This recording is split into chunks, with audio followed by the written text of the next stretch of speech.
সুধা গয়নার দোকানের সেই সিসিটিভি ফুটেজ পরিবারের সকলকেই দেখায়, যেখানে স্পষ্ট বোঝা যাচ্ছে অদিতি গয়না বিক্রি করে টাকা নিচ্ছে।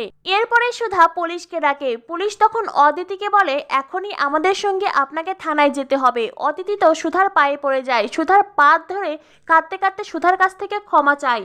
অদিতি বলে, আমাকে ক্ষমা করে দে সুধা, আমি আর কখনো এমন ভুল করব না, আমাকে আর একটা সুযোগ দে।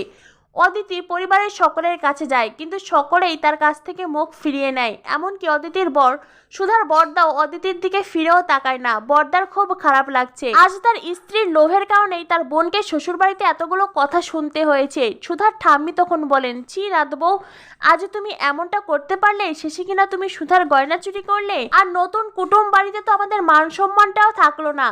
সুধার মা বলে, অদিতি তোমার যখন এতটাই গয়নার ইচ্ছে ছিল বা টাকার ইচ্ছে ছিল, তুমি আমাদেরকে কেন বললে না?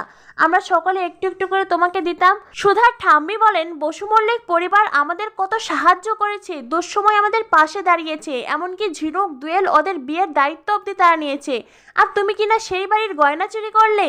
অদিতির শাশুড়ি অর্থাৎ জেঠিমনিও বলে, ছি বৌমা, আমি তো ভাবতে পারছি না শেষে কিনা তুমি চুরি করলে। সুধার বৌদি তখন সুধার হাতে সমস্ত টাকা তুলে দিয়ে বলে, সুধা এই নে, সব টাকা তুই নে, কিন্তু তুই আমাকে থানায় দিস না।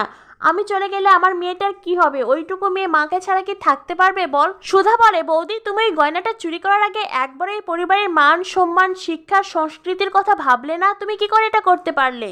সুধা বলে, এখানে তো কম টাকা মনে হচ্ছে। অদিতি বলে, এখানে 20,000 টাকা কম আছে, আমি তোকে যে করেই হোক ওই 20,000 টাকাও দিয়ে দেবো, সুধা তুই আমাকে থানায় দিস না। এরপরেই সুধা পুলিশকে ইশারা করে, আর তখনই পুলিশ তার গোঁফ খুলে ফেলে। আর এরপরেই দেখা যায় পুলিশ আর কেউ নয়, পুলিশ হলো সুধার ছোট ভাই বিচ্ছু, যেটা দেখে পরিবারের সকলে অবাক হয়ে যায়। সুধা বলে, বৌদি এই পরিবারের মান সম্মানের কথা ভেবে আমি পুলিশ আনতে পারিনি, তবে হ্যাঁ এরপরে যদি তুমি এমন কিছু করো সেদিন আমি অবশ্যই পুলিশ নিয়ে আসবো। ঝিনুক বলে, তোকে আর পুলিশ আনতে হবে না রে দিদি ভাই, সেদিন আমি বৌদিকে থানায় নিয়ে গিয়ে পুলিশের হাতে তুলে দিয়ে আসবো।